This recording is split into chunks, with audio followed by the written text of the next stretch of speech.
só para testar. Tá. E aí, pessoal, tudo bem? Boa tarde.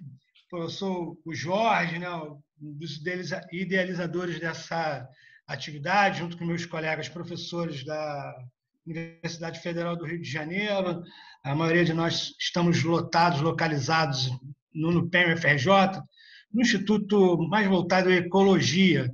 Mas depois da minha ida para lá, acho que eu socializei um pouco o Instituto, né, novas vertentes, novos professores, e hoje a gente tem um centro que é multidisciplinar.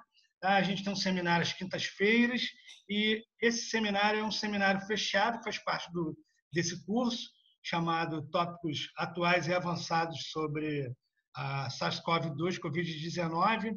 Tá? E aí a gente tem, né, como metodologia, o seminário de laboratório, como a gente conhece como journal.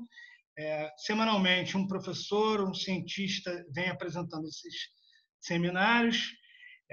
E hoje a gente tem o prazer de ter a Andréia. Né? A Andréia é uma amiga, né, desse grupo da Escola Técnica Federal de Química. Conheci a Andréia há aproximadamente 30 anos, né, 2 décadas e meia, para ser mais exato. Aí a Andréia, ela sempre foi dessa área, né? Se a Andréia falar alguma besteira, a Andréia me corrige, mas ela sempre foi dessa área de neuro, sempre foi ligada a um grupo de neurociência muito forte, né? Liderado pelo Dr. Sérgio Ferreira, no Instituto de Bioquímica Médica, hoje Instituto de Bioquímica Médica Leopoldo Demés, e hoje a Andréia, né, que fez iniciação científica, mestrado, doutorado, lá na Bioquímica, como a gente conhece, no FRJ, vai nos falar um pouco dessa correlação, né, do sistema nervoso central, né, dessa possibilidade da relação do Covid com essa coisa neurológica. Tá? A Andréia, ela é brasileira, mas ela tem uma posição permanente na Universidade do Chile. Ela já está há alguns anos na Universidade do Chile, tem filhos chilenos, é casada com um chileno, que também, pelo que entendo, também é um neurocientista também. E aí hoje, né, eu tenho esse prazer de receber uma das minhas melhores amigas, né, é um seminário, além de científico, afetivo também, como a gente gosta. A gente não gosta de separar o coração da profissão, a gente trabalha com o coração. E hoje é um prazer, é emocionante, né, dividir essa tela, esse momento com o Carlos, com o Léo, com o Martim, com a Joana, tá? Com a Laísa, com pessoas que são próximas a mim, que eu já tenho um vínculo afetivo e agora também profissional. Então, Andréia, tenha a palavra, seja muito bem-vinda de novo, né? Muito legal você estar com a gente. Obrigado a todos, né, que estão nos assistindo agora. Poxa, muito obrigada a você, Jorge, pelo convite. Eu estou realmente, como você diz, eu estou emocionada de apresentar aqui para vocês. E eu preparei esse seminário realmente com muito carinho, sabe? Eu peço, por favor, possam apagar os microfones para isso, por favor. Muito obrigada. Esse convite me permite fazer uma viagem no tempo. Então, de fato, quando eu estava preparando a apresentação, eu também quis mostrar aqui algumas coisas. A ver. Vocês conseguem ver aí a minha tela ou não? Aí? Ainda não. Ainda não. Aí? Agora sim, agora sim. Então, eu primeiro que foi muito difícil escolher um tema específico para falar, porque são tantos artigos e como não é o tema em que você trabalha, então você tem uma liberdade quase total para escolher o que você vai falar. E o doutor Bolsequerra, ele já tinha falado bastante sobre isso, então eu não queria repetir, mas no final eu resolvi voltar a essa questão, porque eu acho que é importante que a gente discuta o que é que realmente há até agora sobre isso. Mas eu quero falar para vocês que eu só aceitei isso, eu não aceitaria jamais falar num congresso sobre Covid, porque essa não é a minha especialidade, nem imunologia, certo? Porque era um seminário assim de pessoas super conhecidas, super amigas, né? No fundo. E aí eu vou contar um pouquinho para vocês, aproveitar para contar a minha trajetória, que não tem nada a ver com isso, para vocês verem. Eu saí do Brasil depois do doutorado, certo? E fui para o Chile fazer o meu pós-doc e terminei ficando lá na Universidade do Chile. Eu trabalhei primeiro na Faculdade de Medicina, depois eu fui para a Faculdade de Odontologia e junto com a Faculdade de Medicina eu tenho essa dupla posição, tá? Mas eu comecei a minha carreira, eu posso dizer, aqui na Federal de Química, que o Jorge já citou. Aí fui aliciada, menor, vocês veem, 14 anos de idade. A gente já estava imerso nesse mundo da bacteriologia, parasitologia, micologia, biologia molecular, 2, técnicas de análise de bioquímicas, etc. Quer dizer, no segundo grau a gente tinha contato com coisas que realmente eram impossíveis de pensar para um segundo grau comum, certo? E aí foi quando eu conheci o Jorge. Depois eu fiz um estágio na Fiocruz, certo? Aonde eu trabalhei no Hospital Evandro Chagas, em um laboratório de bacteriologia, onde a gente fazia análises clínicas, simplesmente de exames. Depois, aí já tinha 19 anos, depois eu fiquei trabalhando, entrei na farmácia, fiquei trabalhando uns 2 anos no laboratório da Lúcia Previato, com Trypanosoma cruzi, com Norton Previato, certo? E depois, então, aí finalmente eu segui por esse caminho das neurociências quando eu conheci o professor Sérgio Ferreira, quando o Paulinho Lousada, nessa época, fazia o doutorado, eu estava em iniciação científica. E, se vocês observarem agora, Paulinho Lousada é neurocirurgião, ele mudou bastante, eu espero que eu não tenha mudado tanto assim. Mas foi aí que eu comecei com essa empreitada pela neurociência. Quer dizer, não tenho nada a ver com virologia, nem imunologia, nem nenhum dos aspectos mais relacionados com o Covid-19. Eu saí, fui fazer o pós-doc em cálcio neuronal, e essa foi a área onde eu me especializei finalmente durante o pós-doc e depois como acadêmica. Então, voltando aqui ao Covid, certo?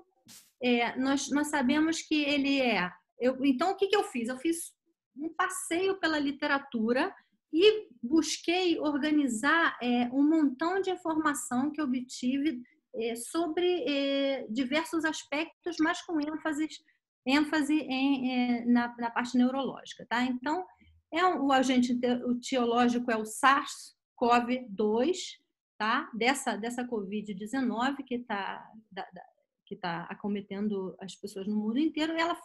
Ele foi isolado pela primeira vez em Wuhan, China, em dezembro. Parece ter uma origem zoonótica, é um vírus de RNA monocaternário, e han sido identificadas mais ou menos 29 proteínas, certo? Do vírus, diferentes, incluindo a mais conhecida, que é essa proteína spike, que as pessoas já identificaram como a porta de entrada do vírus assim, para a infecção, certo? Então, esse vírus a filogenia dele é da família Coronaviridae, subfamília Orthocoronaviridae, e tem 4 gêneros, e ele pertence ao gênero beta. Tem o alfa, beta, gama e delta, e ele pertence ao gênero beta. Esse gênero beta é causante de doenças em distintas espécies de mamíferos, e, no caso, principalmente respiratórias em humanos e gastroenterites em animais, tá? Uma infecção por um coronavírus foi primeiramente observada em Canton, China, no ano 2002, que provocava essa síndrome do desconforto respiratório agudo, que a gente está vendo agora uma coisa parecida, mas vamos ver que é diferente do SARS-CoV-2. E a outra coisa similar que ocorreu foi o MERS, que é o Síndrome do Respiratório do Oriente Médio, que foi descrito em 2012, na Arábia Saudita, que também são os antecedentes que as pessoas geralmente usam para o que nós podemos tirar de conclusão até agora do que se sabe do coronavírus, do pouco que se sabe de dezembro até agora, certo? Então, são 7 espécies infectantes em humanos, tá? E o SARS-CoV-2 é uma dessas, dos beta-CoVs. E, bom, isso aqui é bastante repetido. Já se identificou que existe uma proteína, que é a enzima convertidora da angiotensina 2, que está presente nas células que são infectadas, nos tecidos infectados principalmente, que tem um domínio de interação com a proteína S do vírus, certo? E que isso está associado à entrada do vírus na célula, à invasão do vírus na célula. Então, tem muita coisa que nós sabemos com respeito a isso até agora, inclusive a geração de anticorpos muito tem que ver com essa interação proteína-receptor, esse receptor em particular. Mas quero chamar a atenção que existem ainda um montão de proteínas do vírus que nós nem sabemos direito e que são alvos também moleculares importantes que posteriormente podem ser usados para impedir seja a infecção ou os efeitos que o vírus tem. Então, uma vez que esse vírus encontra esse ACE2 na membrana de uma célula alvo, tá? Ele é endocitado completo, junto com a membrana, e logo o RNA viral é liberado no citoplasma, onde você tem a transcrição das proteínas do núcleo capsídeo, aqui em vermelho, da membrana, ou seja, os lípidos da membrana, as proteínas de membrana, no retículo endoplasmático, as proteínas de envelope e a proteína spike também, dependendo do retículo, e essa maquinária bioquímica da célula é utilizada, então, para produzir todas as macromoléculas virais dentro de uma nova vesícula que depois é posteriormente liberada, e isso o vírus se multiplica dentro da célula e se libera, podendo infectar novas células. Então, uma coisa interessante de olhar é que a distribuição dessa proteína AC2, ela, nos tecidos, ela não é homogênea, tá? Então, essa presença dessa proteína você encontra na mucosa oral e nasal, nos pulmões, no estômago, no intestino, na pele, linfonodos, medula óssea, fígado, rim e um pouco no cérebro, tá? Mas vamos ver como é que esse paper, que é do ano 2004, mostra a expressão relativa. Nós aqui estamos olhando um tecido pulmonar normal, você vê a positividade aqui nesse marrom mais escuro, né?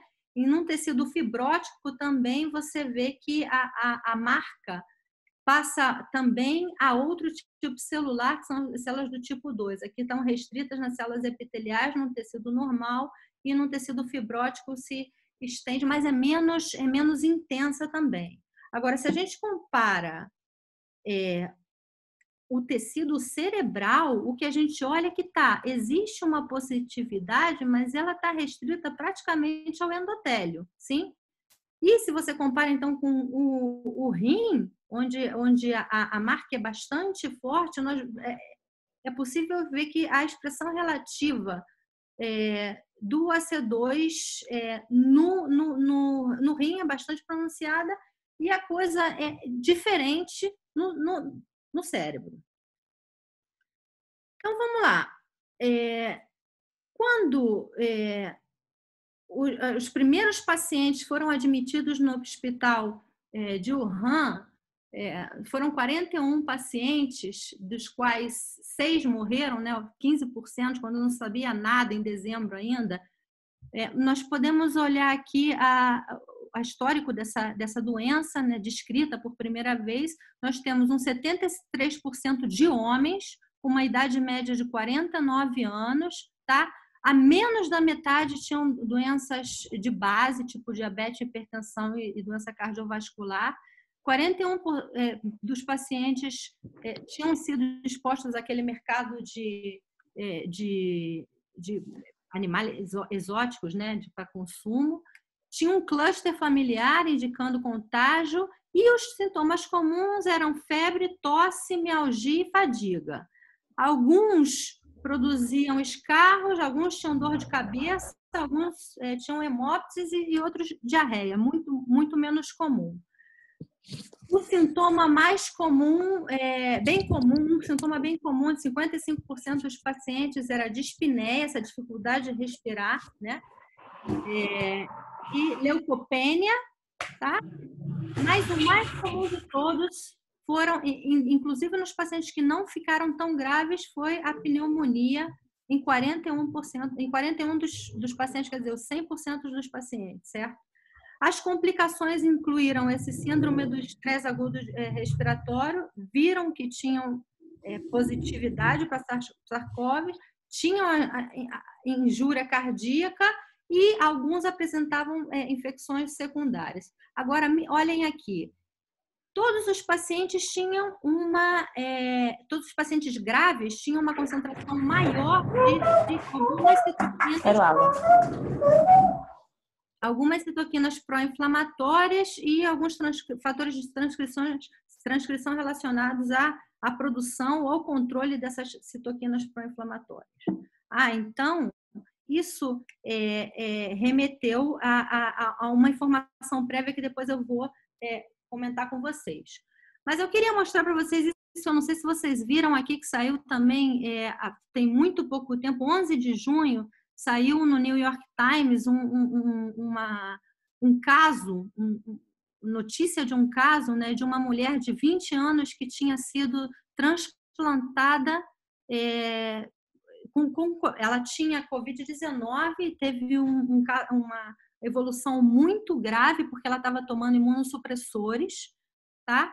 Então, a toma de imunossupressores também para controlar uma condição de saúde não tão importante, mas isso desencadeou um quadro gravíssimo em que ela não teve outra opção senão que o transplante. E os médicos, por primeira vez, decidiram realizar um transplante paciente COVID, que foi essa pessoa. Então, quando eles fizeram a autópsia do pulmão dessa mulher, é realmente impressionante. Eles publicaram o dano, né, que esse pulmão tem, deixando realmente buracos, né? E é uma radiografia bastante feia, onde eles veem essa coisa que se chama vidro fosco, esmerilhado aqui em espanhol. E por quê? Então, isso foi associado, esse efeito drástico no pulmão tem sido associado com essa tempestade de citoquinas que havia sido descrita em 1995 para outra síndrome de desconforto respiratório agudo relacionado não com Covid-19, não com SARS-CoV-2, perdão, mas que também havia então uma hiperpermeabilidade vascular, falha multiorgânica, certo? E a morte de alguns pacientes. Então, aí se começou a pensar então, que as terapias anticitoquina ou imunomoduladores podiam ser uma alternativa, mas a gente já viu, sempre lidar com isso, com modulação do sistema imune, não é nada fácil, certo? Uma pessoa que estava tomando imunossupressor teve realmente uma evolução muito pior. Por quê? Existe um jogo entre a capacidade, o que pode acontecer com a resposta anti-inflamatória e o que pode ser antiviral. Então, os pacientes com Covid-19, depois se mostrou um paper aqui que saiu em 15 de maio de 2020, que eles desenvolvem uma hipoxêmia profunda no começo do curso da doença, uma disfunção respiratória evidente não é usual nessa etapa, e a resposta inflamatória tampouco era consistente com os outros quadros que eles tinham observado anteriormente em outras síndromes respiratórias agudas. E isso permitiu uma nova ideia, né, de que existe uma particularidade nessa resposta que é diferente das outras SARS. Então, existe além disso, sintomatologicamente, existe uma dissociação entre a função pulmonar e a severidade da hipoxêmia.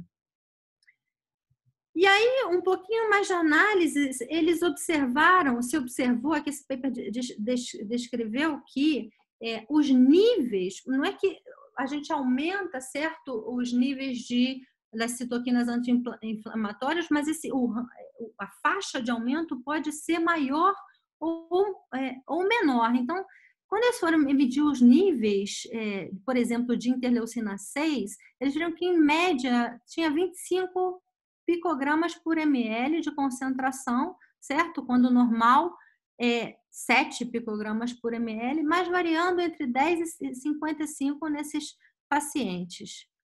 E isso contrasta com as elevações de IL-6 observadas na síndrome respiratória aguda típica, que vai desde 282 nos casos hipoinflamatórios até mais de 1.600 no caso da hiperinflamatória. Então, esses dados atuais sugerem que a COVID-19 poderia gerar uma resposta diferente das outras síndromes do desconforto respiratório agudo.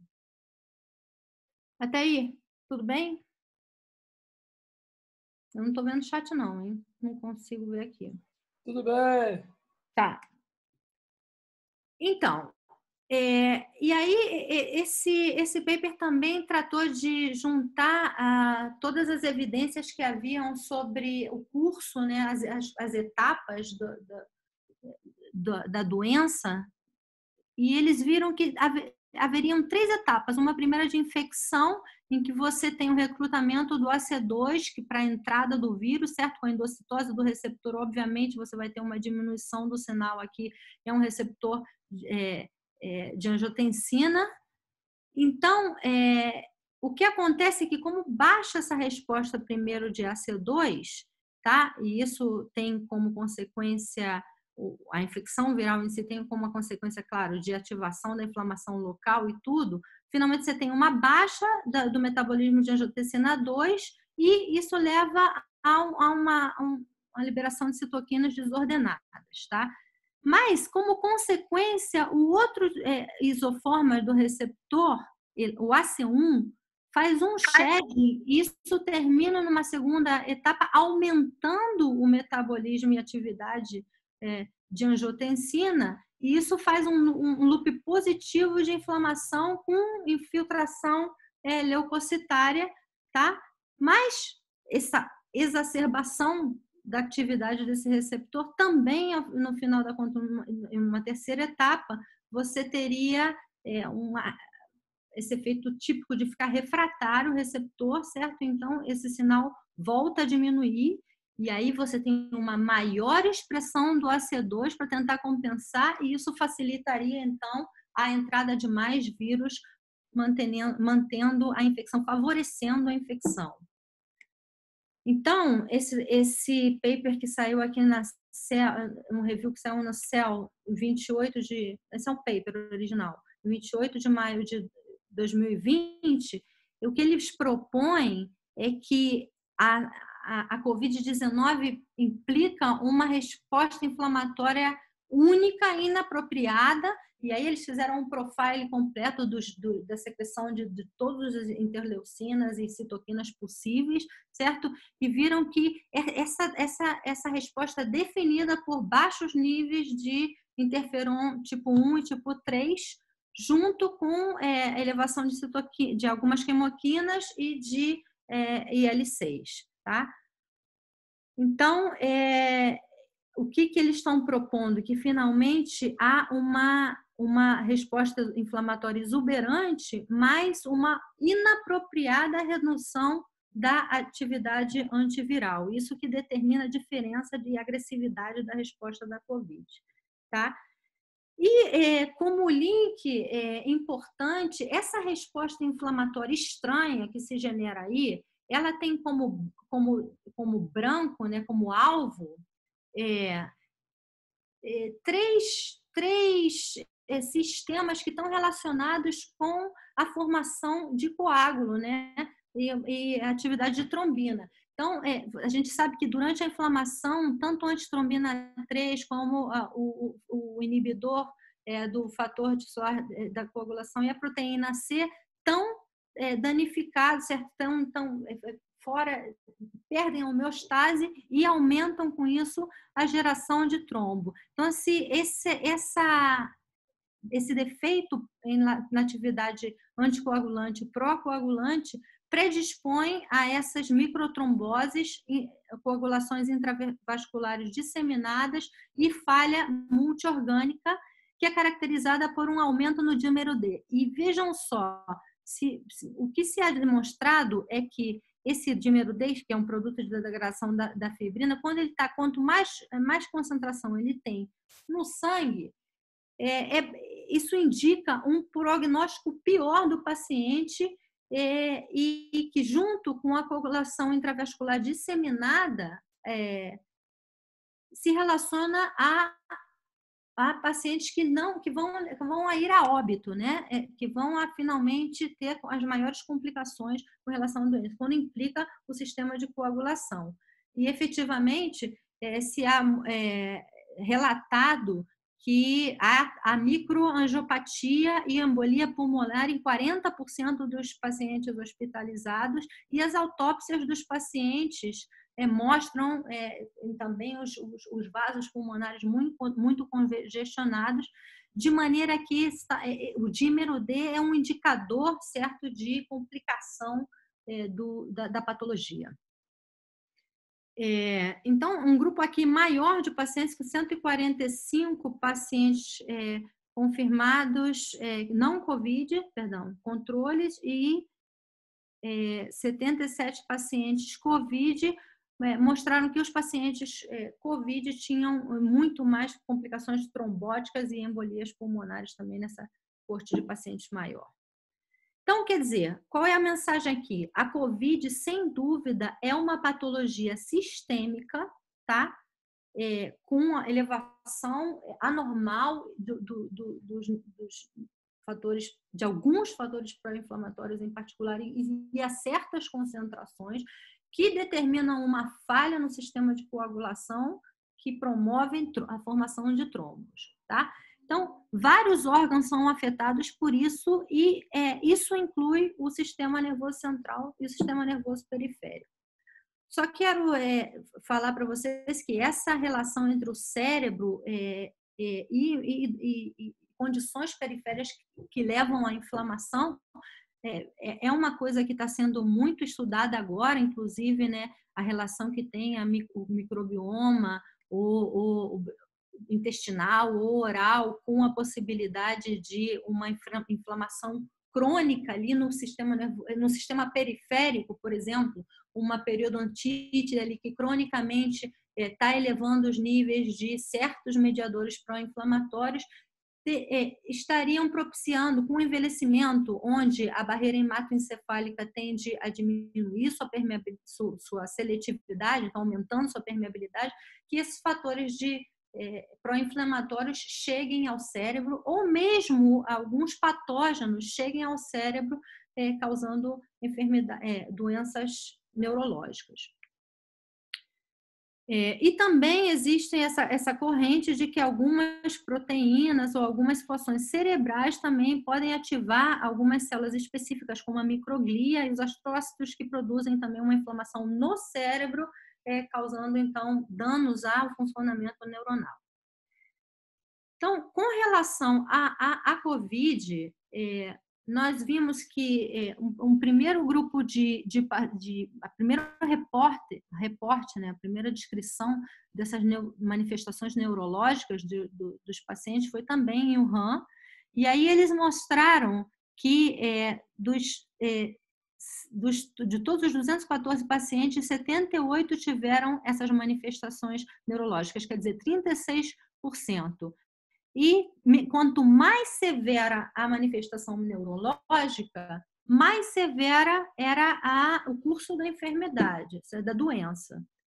Então, o que eles propõem aqui é que, para os neurólogos, né, que quando você observa esses danos neurológicos no paciente, isso tem que chamar a atenção para você de que o curso da doença, isso pode estar indicando que o curso da doença vai ser pior.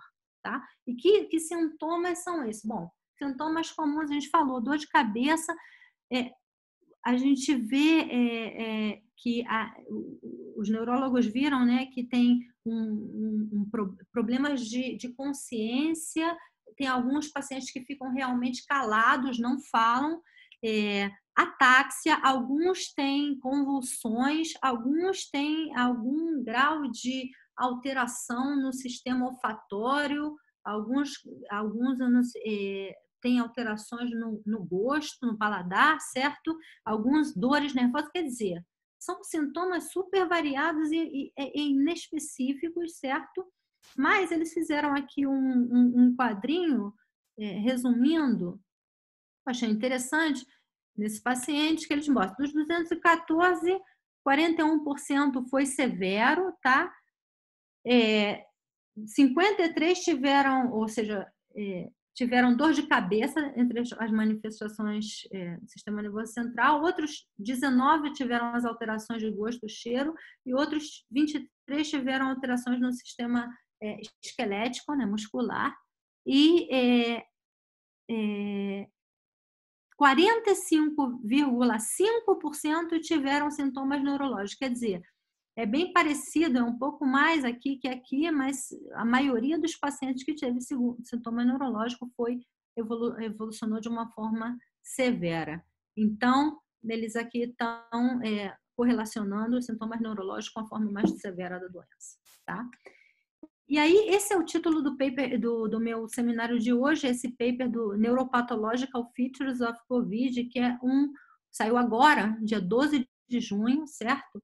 Em que eles fizeram uma recopilação da informação de 18 pacientes consecutivos que todos morreram com SARS-CoV e que tiveram sintomas neurológicos, tá? Aí vamos ver o que eles fizeram. Todos chegaram confusos, não se pôde fazer nenhum exame típico, né? Nem ressonância magnética, nem encefalografia, nem toma de líquido cérebro-espinhal, estavam muito graves, mas eles conseguiram só em 3 fazer uma tomografia computadorizada sem contraste, que não mostrou nenhuma alteração, tá? A morte ocorreu entre 0 e 32 dias desde o início dos sintomas, com uma média de 8 dias, muito rápido. E aí eles fizeram autópsia dos cérebros, finalmente, desses pacientes. E uma primeira aproximação com hematoxilina e eosina, e uma inspeção bem grossa mostrou que 14 do total de pacientes tinha uma arteriosclerose cerebral. Agora, se vocês veem aqui aquela que a gente estava falando, das alterações, eles fizeram um mapeamento de todos os pacientes por idade, sexo, origem, que tipo de pré-história neurológica tinham, né? E se vocês olham aqui, uma pessoa que, por exemplo, entrou com mialgia, uma alteração no sabor, estado de vigília, progressou na hospitalização para delírio e uma impulsividade progressiva que derivou para o hospício, né? E aqui também outro paciente que não falava também foi derivado para o hospício. Alguns morreram, ou seja, rapidamente, outros morreram, todos morreram no final, né? São todos pacientes, uns mais rápido que outros, por paradas cardíacas, por exemplo. Alguém está desenhando aqui. E alguns confusos, etc. Há muitas variações. E quando você faz a análise histológica desses cérebros, a maioria mostra aterosclerose, tá? Ou nenhuma alteração de todos esses cérebros. Outra coisa que eu trouxe para vocês que eu acho muito interessante, eles falam, né, que a detecção por PCR em 2 pacientes aqui, diferentes cortes, diferentes regiões. Aí nós olhamos aqui, um dos cortes aqui desse paciente 1, um dos cortes do paciente 2.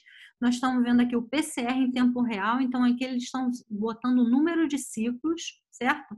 Então, por PCR, quanto maior esse valor, menos RNA do vírus tem. Então, se a gente olha aqui no bulbo olfatório, onde a gente sabe que tem expressão, o ciclo, o ciclo aparece, né, 29, 28. Se a gente olha no cerebelo,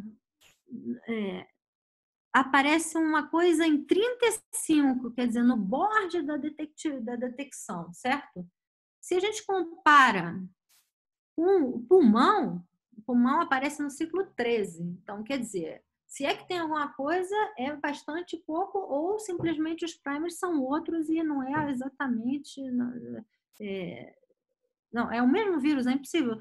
Tem que ser uma expressão relativa menor.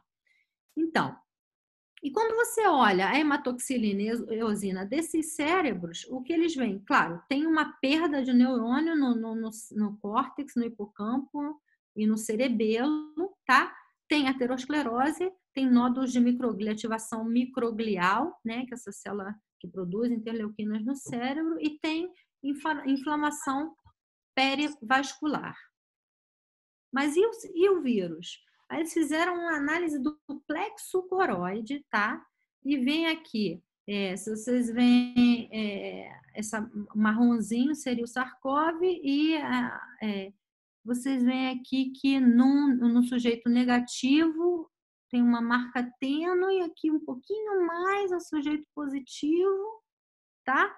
Um controle de cérebro de uma pessoa negativa e um controle positivo de pulmão. Quer dizer, é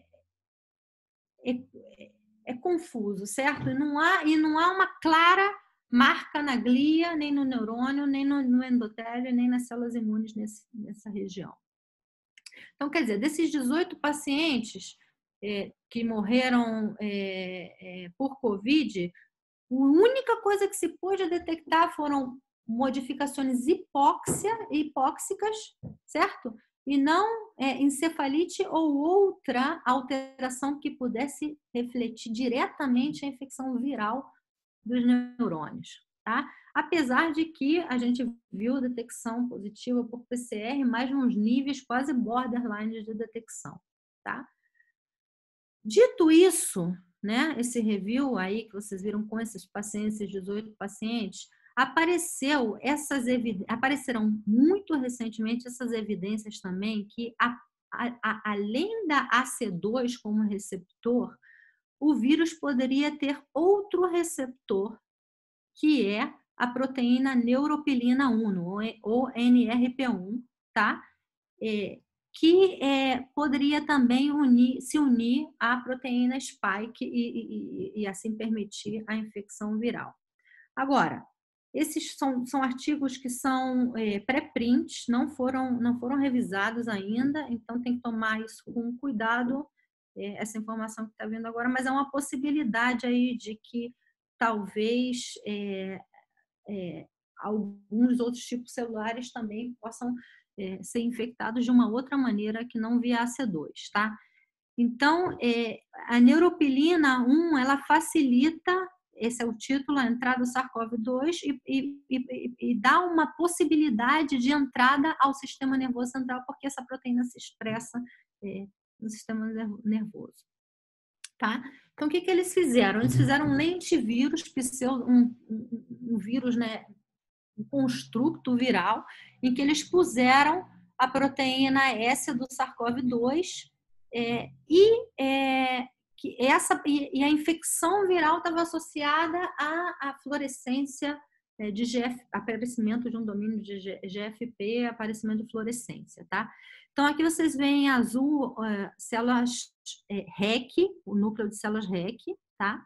Que foram transfectadas com o receptor AC2, elas não expressam nenhum dos receptores, nem o AC2, nem o TMPRS, que é aquele outro também que estava associado à entrada do vírus, né, junto com o AC2, e nem o NRP1. Então, eles fizeram uma transfecção de cada uma dessas proteínas, essas células REC, tá? E observaram como é que esses vírus se comportavam durante a infecção. Então, vocês veem aqui em rosa a infecção viral. Quando você tem a expressão de AC2 nessas células, você vê que há infecção de algumas dessas células, tá?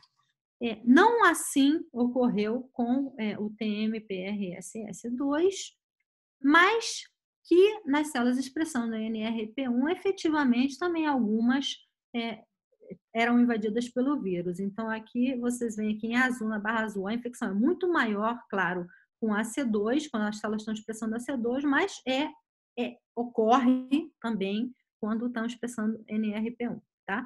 E eles fizeram como controle outro vírus, o vírus da proteína G, né? Eles pegaram a proteína G do vírus da estomatite e colocaram nesse construto de lentivírus como controle, infectaram as células, viram que esse vírus, que não tem nada a ver, tem outra forma de infecção, ele é capaz de infectar diferencialmente qualquer uma dessas células, independente da expressão de AC2 ou NRP1, quer dizer, esse efeito é próprio que nós estamos vendo aqui, que depende de AC2 e de NRP1, é próprio da infecção através dessa proteína S do Covid-19, tá? E que o NRP1 poderia ser outra via de entrada. E aí, o que eles fizeram? Logo, eles fizeram anticorpos monoclonais, um montão de experimentos para provar qual era mais específico e tal, que impede justamente o provável domínio de interação da proteína S com o NRP1, com o receptor. Então, o que eles viram é que se eles fazem esse bloqueio, certo, com o anticorpo, o que eles veem é uma diminuição de cerca de 40% da infecção viral, então, que responderia pela entrada através dessa porta. Nesse sistema aqui, que é completamente manipulado, né? E aí, outra coisa interessante, eles fizeram uma análise de epitélio olfatório e bulbo de alguns pacientes, né? Morreram por Covid, autópsia. Então, eles viram que, usando anticorpos, aqui vocês veem meio marronzinho aqui, para a proteína spike, eles viram que essa infectava, ou seja, a infecção, a presença do vírus estava primordialmente nessas células NRP1 positivas, tá? Principalmente no bulbo olfatório e no trato do epitélio olfatório também. E outra coisa interessante é que eles viram que eles mediram a expressão relativa do NRP1, NRP2 e do ACE2 em células sarcóide positivas versus células sarcóide negativas. O que eles disseram aqui, esse é o resultado que vocês estão vendo aqui, é que quando são positivas as células, há maior expressão de NRP1, se favorece a expressão de NRP1 e de NRP2, mas não há modificações na expressão de AC2. E, finalmente, a última evidência que eles dizem que com isso poderia ser o NRP1 uma porta de entrada para o sistema nervoso central, o que eles fizeram foi fazer umas nanopartículas, tá? De prata conjugada com biotina, com um peptídeo que se une a NRP1 e que tem um delivery dependente de NRP1. Então, o que eles viram é que, injetando os animais com isso, eles viam que havia uma migração dessa partícula, né, que se une a NRP1 no bulbo olfatório, no córtex e no corpo caloso. Mas isso não é o vírus em nenhuma dessas regiões diretamente também, tá? Então, isso aqui é a última coisa que eu quero mostrar para vocês, que também saiu agora, 7 de junho de 2020, uma revisão sobre o tema, em que eles dizem que tem 3 frentes, certo? Para as manifestações neurológicas de SARS-CoV-2, da infecção por SARS-CoV-2. Uma delas é esse estado hiperinflamatório, hipercoagulável, certo? Se você tem um problema endotelial vascular que vai afetar a chegada de sangue ao cérebro, portanto, levar à morte por hipóxia, ou as citoquinas pró-inflamatórias estão estimulando certas respostas microgliais astrocitárias que vão terminar também por matar os neurônios, certo? A outra opção é uma infecção direta do vírus ao sistema nervoso central, que eles levantam como possibilidade, e, finalmente, complicações pós-infecciosas do sistema nervoso central, que eu não vou nem tocar nesse assunto hoje, né? Mas eu queria, quando eu vi esse paper, aí eu fui logo, falei, quero ver o que tem de invasão mesmo do sistema nervoso central de SARS-CoV-2. E aí, eles falaram nesse paper aqui de alguns dos casos que o Dr. Bolt-Sequeira comentou na palestra dele, né, de infecção por SARS-CoV-1, certo? Em que você vê a infecção do vírus ao sistema nervoso, aos neurônios mesmo, certo? Mas que no caso do SARS-CoV-2, você, para dizer que tem infecção de viral, você tem que detectar ou por RT-PCR o vírus no líquido cefalorraquídeo, ou você tem que ver, certo, anticorpos lá no cérebro, ou a detecção direta no cérebro, na biópsia ou na autópsia. E o que é que se tem realmente de SARS-CoV-2, de Covid-19 no cérebro? São 2 casos. O primeiro caso de um homem de 24 anos com Covid-19 que desenvolveu rigidez de nuca, certo?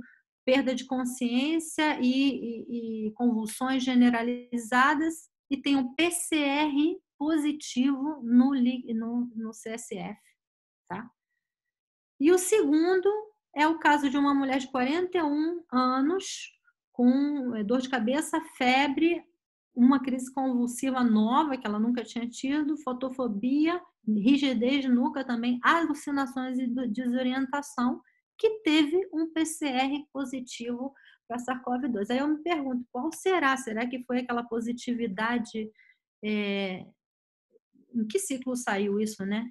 Enfim, mas não existe a marca direta, nenhuma evidência direta da infecção. Então, como conclusão, quero recopilar aqui. A doença causada por SARS-CoV-2 tem uma diferença com as outras infecções de beta-Covid-2, porque uma manifestação em diferentes órgãos e os sintomas estão relacionados com a expressão tecidual dos receptores.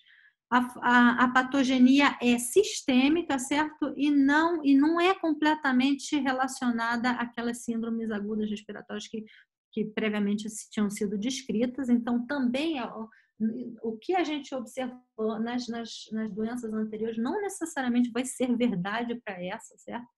E os estudos apontam para muito mais para uma disfunção vascular inflamatória, uma muito baixa evidência da etiopatogenia direta do vírus no sistema nervoso. Então, obviamente, aí estão abertas, né, as investigações para realmente verificar se há uma infecção, seja por AC2, por via de entrada por AC2 ou por NRP1 ou outro, ao sistema nervoso central, ao neurônio ou alguma célula da glia. Isso. Muito obrigada, então, pela sua atenção. Perguntas? Legal. Eu tenho uma pergunta. Eu fiquei curioso com essa baixa infecção detectada aí, pelo que eu entendi, né, no cérebro, né, do vírus, né? E aí eu lembrei até do trabalho que eu apresentei, né, sobre diabetes. Eu queria te perguntar se existe algum estudo relacionado, né, com casos de diabetes, né, para a questão de cérebro ou de sistema nervoso central, né? Sim, sim. Relacionando com o Covid, né? Sim. Uma porcentagem dos pacientes que desenvolveram essas manifestações neurológicas, ao redor de 20% tinham como comorbidade a diabetes. Porque isso é curioso, porque eu estava pensando até, quer dizer, eu penso sempre no sentido metabólico, né, minha vida, né? Então, estava pensando até da necessidade do cérebro, né, quer dizer, de alguma forma, né, essa questão do vírus, quer dizer, ele pode não atingir o cérebro direto, o sistema nervoso central, né, diretamente, né? mas pode atingir indiretamente, prejudicando aspectos do tipo a nutrição, né, desse órgão que é tão difícil, né, de ser nutrido, né? Sim. Tanto Sim, de pela fato, particularidade dele, quanto pela até posição geográfica dele, né? é. Não, de fato, isso daí está realmente bastante relacionado, até porque a gente sabe, né, que um neurônio depende muito de metabolismo de glucose Uhum. e que a diabetes é um fator de risco importante, verdade? Então, e além disso, estão relacionados diretamente, nesses pacientes está descrito, uma porcentagem é diabética. Então, o que a gente sabe é que se há uma disfunção vascular que impede a chegada de sangue e a chegada de glicose de forma, né, a demanda energética do cérebro, que é super alta, vai estar ali danificada e com certeza uma das respostas possíveis é a morte, né? A morte celular, que é o que a gente observa. Você vê que o cérebro tem morte, o cérebro dos pacientes, você tem morte celular, mas evidência direta do vírus dentro da célula ainda não está. Legal, muito legal, André. Posso dar fazer um comentário sobre a pergunta do Carlos? Sim, pode. Claro.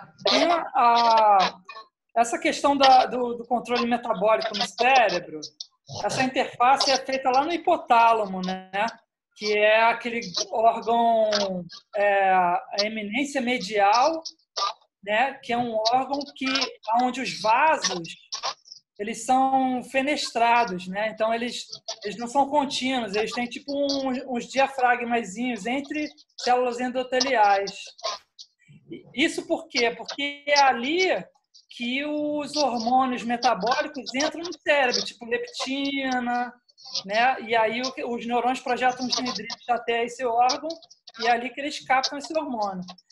E essa entrada então desses hormônios ou não, ele é controlado por esse diafragma e também é controlado pelo formato de um tipo de glia que é chamado tanicito, que são células de glia que ficam com o corpo celular lá no terceiro ventrículo e projetam uma glia radial e encapam esse vaso fenestrado.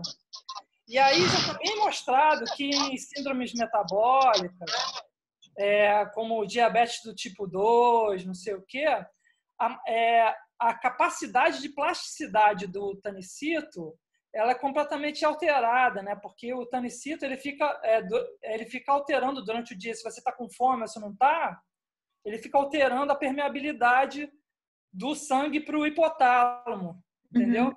E na diabetes do tipo 2, ele perde essa capacidade plástica e aí é por isso que você fica insensível à leptina. Não é? O neurônio ele continua que sensível. Legal. Mas o tanicito é que perde a capacidade dele de filtrar a leptina entrando no cérebro. Então, pode ser que, na verdade, o hipotálamo seja uma porta de entrada, porque o tanicito está incapaz de fazer a barreira hematocefálica ali naquele lugarzinho do hipotálamo. Sim. Então, pode ser um lugar interessante de olhar mesmo, como porta de entrada do sangue para o cérebro. Sim, sim. É porque essa discussão a gente até fez no seminário que eu dei, né? Quer dizer, o vírus acaba necessitando de muita glicose, né? Para sua multiplicação, né? Então, o que acontece é que no diabetes, aparentemente, você imagina que está sobrando glicose. Dentro da célula não está sobrando glicose. Não. Né? Então, o vírus acaba prejudicando muito as células, porque ele acaba chupando muita glicose. Eu acho que esse agravante, né, obviamente, deve ser muito mais atenuado, muito mais prejudicado, perdão, né, nessa situação. Né? E agora você explicando essas questões hormonais, realmente, que a gente, quando dá aula de bioquímica, a gente só fala o centro da fome, né? trata o cérebro como uma coisa única, né? Todo mundo Mas muito fragmenta. bacana, muito obrigado. Excelente. Nada. E aí? O que você acha? Pô, acho que faz muito sentido, na verdade. Eu tenho pensado aqui, é uma hipótese que eu vou perguntar para você se faz sentido. Uhum. Que uma coisa que acontece muito em encefalite viral é o paciente fazer uma anticorpo contra cérebro, né? E aí é muito tem todos esses problemas técnicos de você olhar o cérebro das pessoas, né? Porque pô, são pessoas, é difícil ter um centro de que você possa fazer autópsia seguramente, né? Mas aí uma coisa que eu andei pensando aqui é se não seria, se a gente conseguiria um biomarcador no sangue da entrada do vírus no cérebro, né? Então, por exemplo, para encefalite de herpes, é muito comum que o paciente faz anticorpo contra receptor de NMDA, por exemplo. Certo. E aí, se a gente fizesse assim, ELISA das pessoas, para ter uma ideia populacional de quanto tem encefalite, né? Se você pudesse fazer ELISA, quantas pessoas fizeram anticorpo contra a NMDA, por exemplo? Acho que faz sentido, porque você chegou a citar, né, a história da resposta imune inadequada, né? Pois faz sentido, mas tudo isso tem que provar, né, cara? Tudo isso tem que ainda eu não tenho coragem de dizer que há infecção do sistema nervoso central, entende? Não tenho coragem. É óbvio que há manifestações neurológicas importantes, mas que podem ser produto totalmente da disfunção vascular e dessa coisa inflamatória aí, estranha, que ademais favorece a replicação viral, né? Termina por favorecer, viu? Essa parte aí.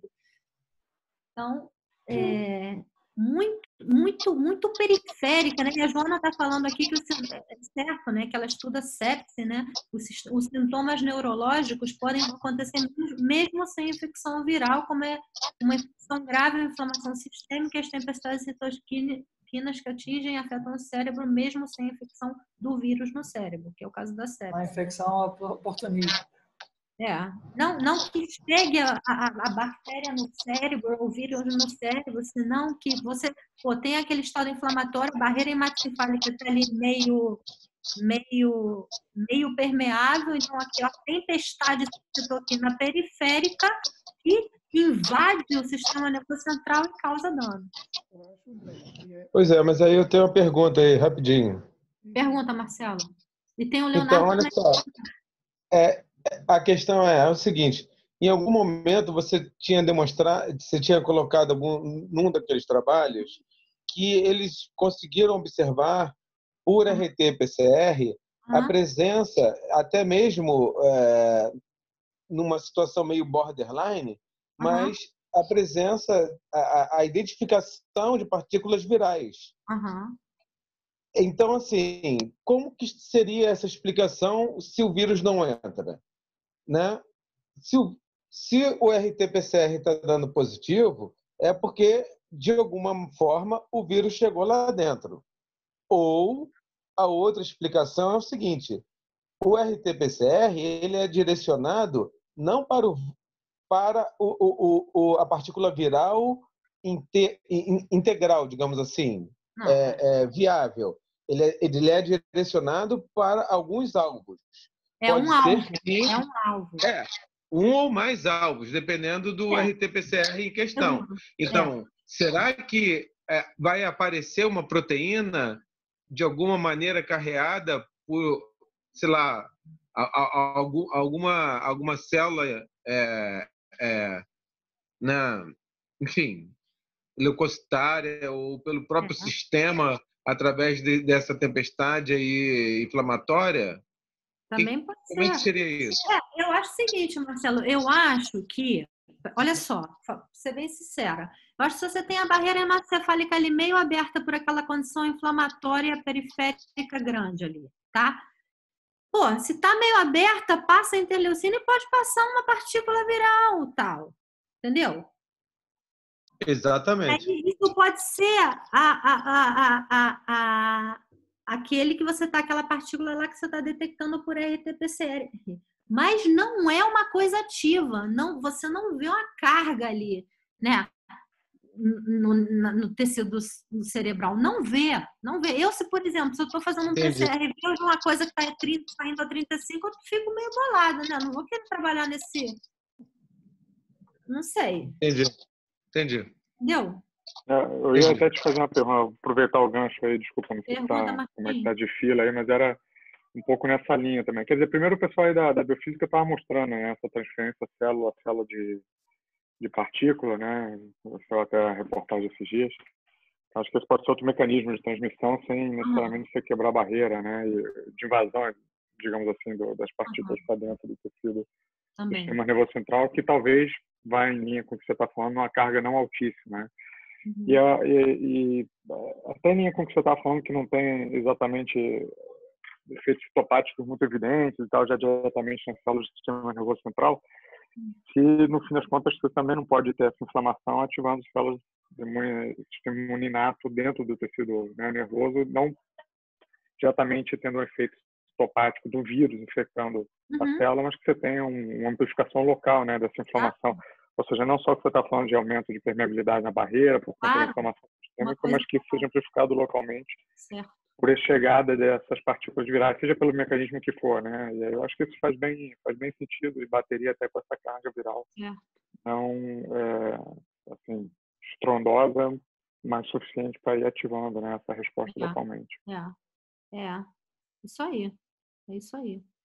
Eu fico muito mais segura por essa hipótese aí que pela outra, entendeu? Ainda, né? Pode ser que todo mundo, amanhã a gente pode ver um paper aí, mostra uma infecção viral, mas até agora o que eu vi não me convenceu realmente. Ou seja, me convenceu de que há dano, mas, certo? Não que é efeito do vírus diretamente. Leonardo queria perguntar alguma coisa.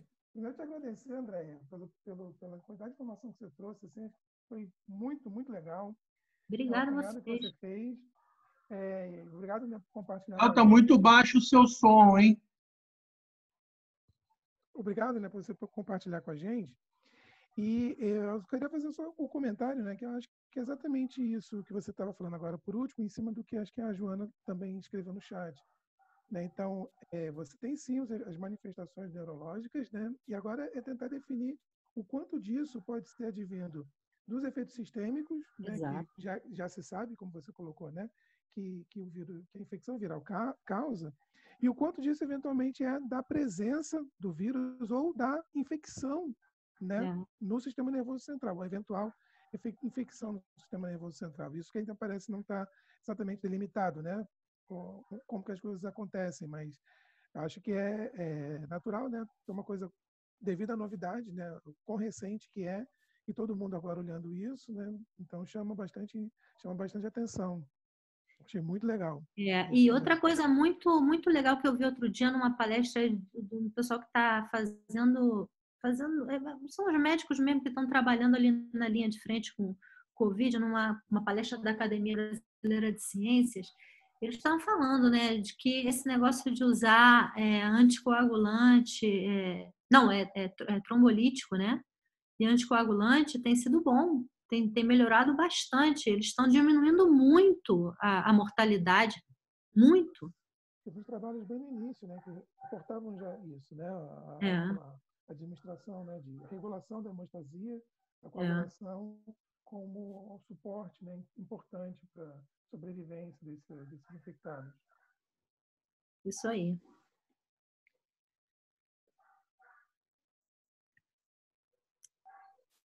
E aí, pessoal? Mais alguma pergunta? Parabéns, André. Muito bom. Obrigada, gente. Muito obrigada aí pela assistência, pelo tempo de vocês. Muito obrigada pelo convite do Jorge de fazer essa coisa assim mais caseira, né? Me permitiu aí também fazer um revival pela minha vida acadêmica, certo? Isso. E é legal, né? Porque a gente estar entre amigos, a gente fica mais livre. Inicialmente, acho que conforto... E mais, assim, com a segurança de que a gente está aqui falando, estão aqui no fronte do conhecimento e vão poder falar, vão poder discutir, todo mundo tratando de entender, né? Muito legal. Pô, obrigada mesmo, Jorge, por você ter arrumado. E a ideia era realmente não chamar especialista. Todo mundo que eu convidei, aí as pessoas falaram comigo. Eu não trabalho com Covid. Eu falei, galera, o Covid tem 4 meses, quase ninguém trabalha com Covid. Quem trabalha era virologista que se adaptou, ninguém trabalha com isso. E acho que sempre a gente pode, direto ou indiretamente, dar alguma contribuição, entendeu? E aí é legal, para não ficar... Imagina, se isso ficar discutido só entre imunologistas e só virologistas.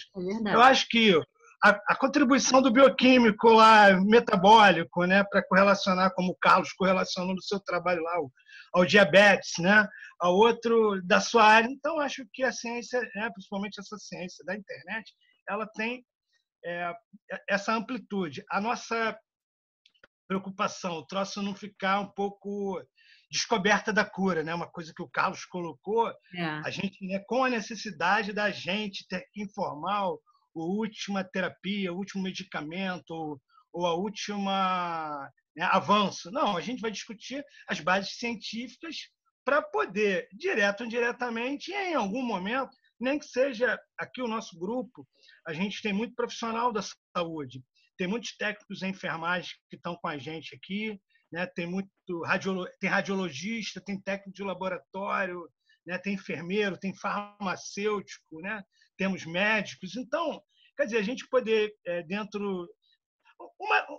o Covid é muito difícil, né? Mas aqui o ambiente fica mais leve para a gente discutir algo tão sério, né?